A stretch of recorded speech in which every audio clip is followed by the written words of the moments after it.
भूपेंद्र हुड्डा के बयान पर जो दिग्विजय ने बयान दिया कि हमने तो पहला फ़ोन भूपेंद्र हुड्डा को किया था कि मिलके सरकार बना लेते हैं बीजेपी के खिलाफ। अम्बे झूठ बोला है। इसका काम ही और क्या है। ये तो हरियाणा की राखी सावंत है। ये क्या बोल जाए कहाँ बोल जाए इसका भरोसा थोड़ी है दिग्विजय का। हमारे प्रदेश के अंदर फीस बढ़ाई जा रही है, यहाँ तक कि सरकारी कॉलेजेस और सरकारी यूनिवर्सिटीज़ के अंदर भी फीस बढ़ाई जा रही है। जहाँ जेजीपी की बात करी जाती है, ये कह तो बहुत कुछ देते हैं, लेकिन इन्होंने कौन सी अपनी कही हुई बात पूरी करी है आज तक। बुजुर्गों को कहते थे 2-2 गुलाबी नोट देंगे, दे दिए? नहीं दिए। छात्र संघ के चुनाव कराने के लिए कहते थे, करा दिए? नहीं कराई। ये मुद्दा ही नहीं उठाया। ताई इंद्रों की कसम खाई थी कि ठेके बंद करा दूंगा।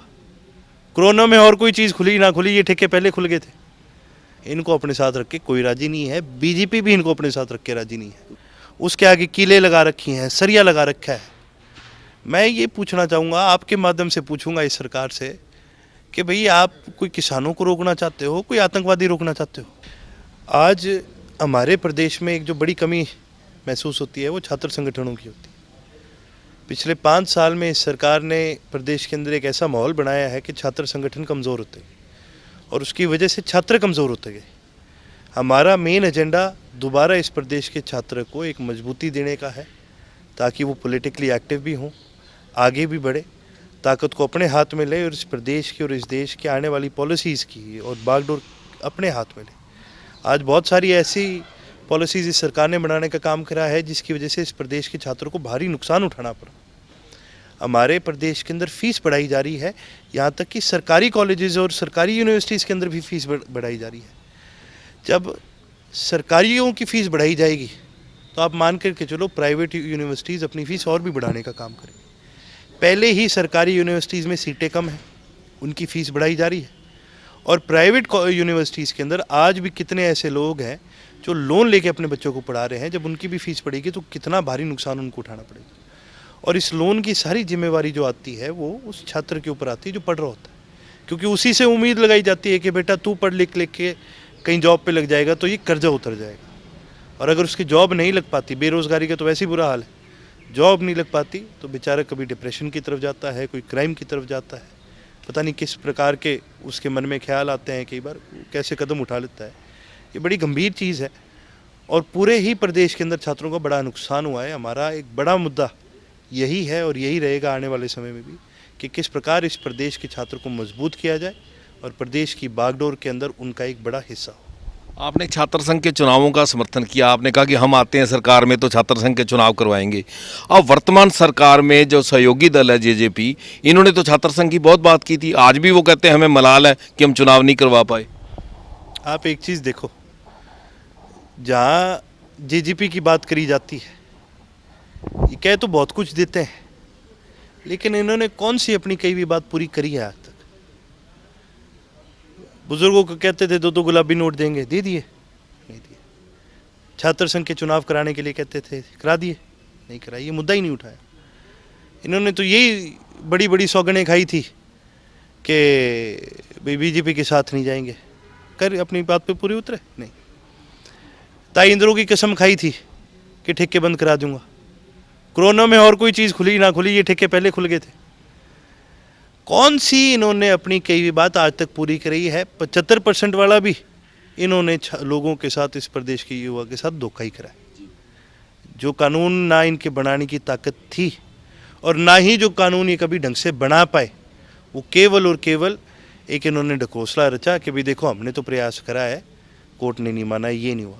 आपको पता है जब ये कानून बना भी था उस समय पर भी एक क्लॉज डाला गया था कि कोई भी कंपनी इससे अगर ऑप्ट आउट करना चाहे, यानी कोई भी कंपनी अगर इसके साथ सहमत नहीं है, वो नहीं करना चाहती 75%, वो नहीं देना चाहती आरक्षण, तो हरियाणा सरकार को लिखित में दे दे और वो बाहर रह सकती है। जब आपने ये ऑप्शन ही दे दिया तो ये कानून थोड़ी हुआ, ये तो एक सलाह हुई कि सरकार ने सलाह दी है कि भी करना है तो कर लो, ना करनी है तो ना करो। तो इन्होंने तो हर बात पे ये झूठे रहे, अम्मा दूसरी तरफ अपनी हर बात पर पक्के रहे हैं।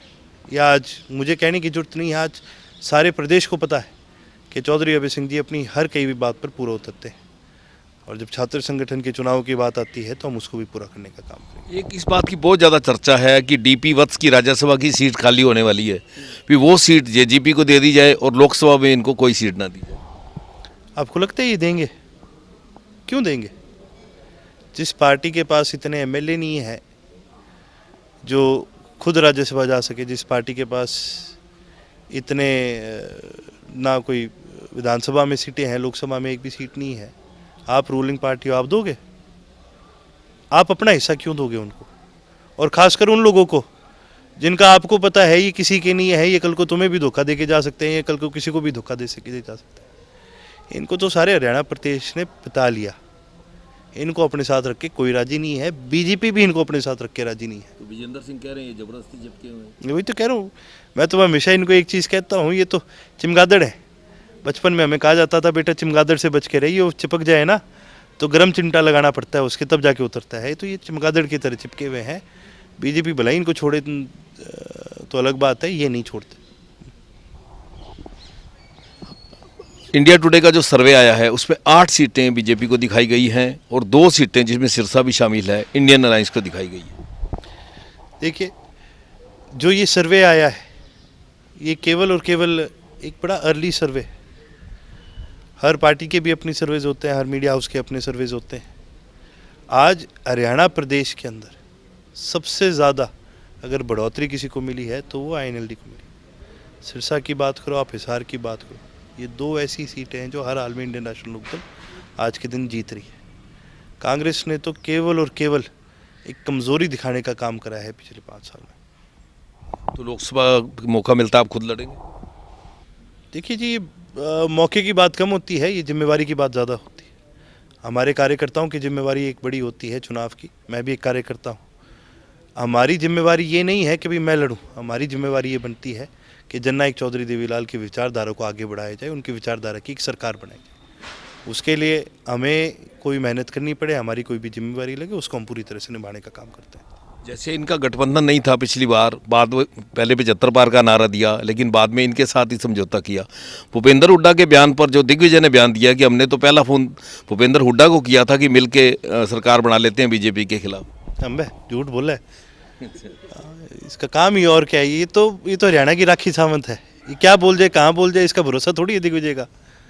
ये तो इससे यही बात कह लो कि तू इतनी बात कहता है, तू सबसे बड़ा आंदोलन तुमने चलाया था ना छात्र चुनाव का, उस पर जवाब क्यों नहीं देते? तुम राजस्थान जा रहे हो लड़ने, तुम दिल्ली जा रहे हो लड़ने, तुमसे हरियाणा में नहीं कराया गया आज तक। ये तो इसकी बात पे ना माना करो, ये कुछ भी कह सकता है, इसको कोई भरोसा नहीं। उसने ये बात कही है कि मेरे को ये मलाल है कि छात्र संघ के चुनाव नहीं हुए, 5100 पेंशन नहीं हुई और ये 75% आरक्षण वाला काम नहीं करवा पाए। तो फिर अभी देखियो लोकसभा में कैसे जय जय मोदी के नारे लगाएगा। फिर क्यों लगा रहे? फिर क्यों बीजेपी के नारे लगाते हो? फिर क्यों इनके कार्यक्रम में जाते हो और क्यों इनको समर्थन देते हो? अगर ये तुम्हारी बात मान ही नहीं रहे कोई, फिर क्या कर रहे हो वहाँ, क्या लेने बैठे हो? मैं पहले ही कहा है, ये झूठा आदमी है, ये कुछ भी कह सकते हैं, इसका भरोसा ना करा करो। ये बताइए कि आप अभी तो वैसे चुनाव अनाउंस नहीं हो, चुनाव अनाउंस होते हैं तो इंडियन नेशनल लोकदल अपने दम पर चुनाव लड़ेगी या गठबंधन कर सकती है? इंडियन नेशनल लोकदल पूर्ण रूप से अपने दम पर चुनाव लड़ने के लिए सक्षम भी है और सशक्त भी है। जिस तरह से दिलबाग सिंह जी पर हाई कोर्ट का फैसला आया है, उन्होंने सारी धाराएं रद्द करके उनको बेल दी है, उससे आपको लगता नहीं ईडी का दुरुपयोग हुआ है? सारी धाराएं रद्द करके बेल नहीं दी, सारी धाराएं रद्द करके बरी करा है। ये एक बहुत बड़ी चीज़ है और ये एक चीज़ आज साबित करती है कि जुडिशरी के अंदर आज भी लोगों का विश्वास है। और ये भी साबित करता है कि ईडी और सीबीआई जैसी मशीनरियाँ अब केवल और केवल सरकार के उपयोग के लिए रह गई है। कहीं जहाँ पर भी उनको दिखता है कि कोई तुम्हें हरा सकता है, कोई तुम्हारी खिलाफत कर रहा है, तो ये उसके ऊपर ईडी की कार्रवाई कराने का काम करते हैं। हमने पहले भी ये कहा था कि सरकार की मशीनरी और हाईकोर्ट के इस फैसले ने इस बात को आज साबित करने का काम करा है। एमएसपी की गारंटी को लेकर किसान फिर एक बार आंदोलन को हैं, तो आप क्या समर्थन करते हैं उनका? हमारा पूर्ण रूप से इस प्रदेश के और इस देश के किसानों के साथ समर्थन है। इंडियन नेशनल लोकदल वो पार्टी है जिसका जन्म ही किसानों के और मजदूर के आंदोलनों में हुआ है। हमारी विचारधारा का जन्म उन आंदोलनों में हुआ है। जननायक चौधरी देवीलाल ने अपनी सारी उम्र किसान और मजदूर की लड़ाई को लड़ने का काम करा है। कोई भी फैसला इस प्रदेश के और देश के किसान लेते हैं, हम हर फैसले में उनके साथ हैं। अभय सिंह जी ने पहले उनके समर्थन में इस्तीफा भी दिया था, इस बार भी कोई ऐसी नौबत आती है तो आप पद त्यागने को तैयार हैं? देखिए, पिछली बार जब चौधरी अभय सिंह जी ने इस्तीफा दिया, उन्होंने 2 बातें साबित करी।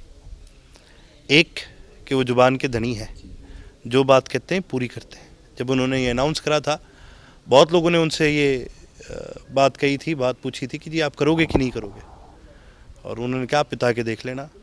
और जब सही समय आया, जब मौका आया, जब बात चौधरी अभय सिंह जी पर आई कि भी अब आपको अपनी बात साबित करनी, उन्होंने अपनी बात साबित करने का काम करा। और दूसरी बात उन्होंने ये साबित करी कि भी किसानों की लड़ाई में हम किसी भी हद तक जाने को तैयार हैं। दोबारा कोई ऐसी नौबत आएगी, हम पूर्ण रूप से किसी भी हद तक दोबारा जाने को तैयार हैं। अर्जुन जी, जिस तरह से इंटरनेट बंद है, बड़े बड़े बैरिकेड्स लग रहे हैं, तो क्या लगता है कि घोषित इमरजेंसी आ गई या सरकार डरी हुई है? आप एक चीज़ देखिए, ये दोनों ही चीज़ें हैं। ये एक अपने आप में इस देश के अंदर आज इमरजेंसी है कि जिसने भी सरकार की खिलाफत करी है उस पर किसी पे ईडी के मुकदमे होते हैं, कहीं पर कुछ होता है। जहाँ कहीं पर भी कोई दंगे हो जाते हैं, इंटरनेट बंद हो जाएगा, सारा कुछ बंद हो जाएगा। और जहाँ कहीं पर भी आंदोलन चलते हैं, उनके शुरू होने से पहले उनको दबाने की कोशिश की जाती है। ये डर भी दिखाता है इस सरकार का, और किस प्रकार इस प्रदेश के अंदर और देश के अंदर इमरजेंसी का माहौल बना है, ये भी दर्शाता है। मैं आज इतना हैरान हुआ ये देख के कि आज बैरिकेडिंग पुलिस ने इस प्रकार की लगाई है, इस प्रशासन ने इस प्रकार की लगाई है।